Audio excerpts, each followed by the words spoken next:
Урматтуу Садыр Нуркожоевич, кече күнү общественный приемныйга келип, бүгүн саат 3-кө жарылганбыз. Кадровой службага барып, саат 3-тө кабыл алып, бүгүн кете бергиле деп арызыбызды алып калды эле. Биздин келгенибизге азыр жарым саат болду. Бирок Кыргыз Республикасынын президентинин коомдук кабылдамасында бир жан жок. Эме ушунчалык алдап адамдарды иттен чыгарган кайсы Кудайга да жагат, кандай адамга жагат? Урматтуу Садыр Нуркожоевич, сиз келгенде биз абдан үмүт кылдык эле.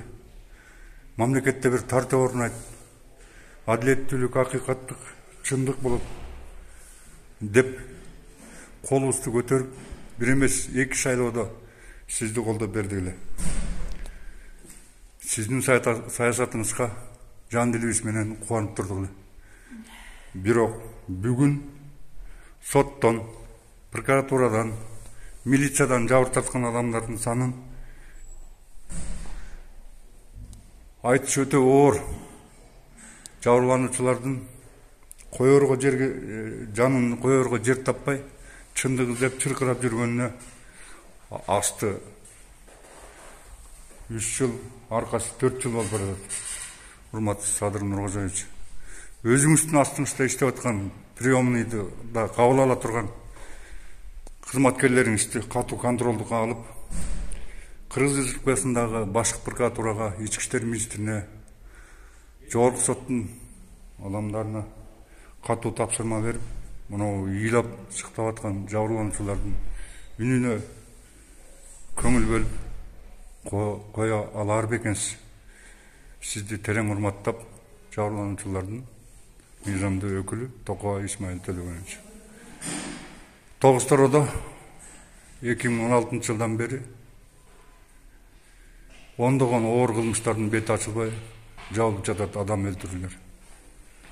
Ушул адам өлтүрүүлөр боюнча кече күнү 12 жашар баланы сүзүп кеткен окуя боюнча Facebook'tan, YouTube'dan, бардык сот тармактардан чыгып какшап атабыз.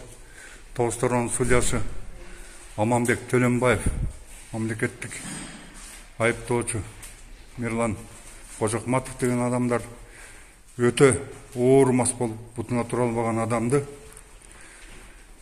3 ай 28 күн болгондо сот залынан токтоосуз бошотуп жиберди.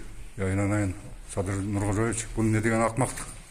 Ошол эле учурда Памфилов районунун Свердлов районунун Бишкек шаарындагы райондук соту 20 август күнү бирөөнү сындагандыгы үчүн 1 жыл 6 айга сот залынан камакка алынат. Биздин Кыргызстанда мыйзамдар бирдей элеби же алыскы райондордо высокогорье кошулуп айыпкерлерди токтоосуз сот залынан бошотуу боюнча мыйзам жазылганбы?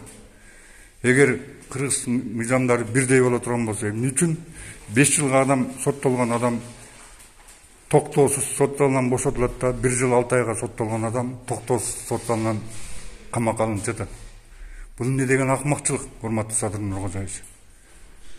Биздин Кыргыз Республикасындагы жазык процессуалдык кодекстин негизинде, кылмыш жаза кодексинде көрсөтүлгөн статьялар менен айыптуу деп табылган адамдар өз жазасын алыш керекпи же киши өлтүрүп коюп 4 айдан кийин бошоп кете бериш керекпи? Ушул жагына катуу тыкыр көзөмөлдүк жүргүзүп койсоңуз жакшы болор эле.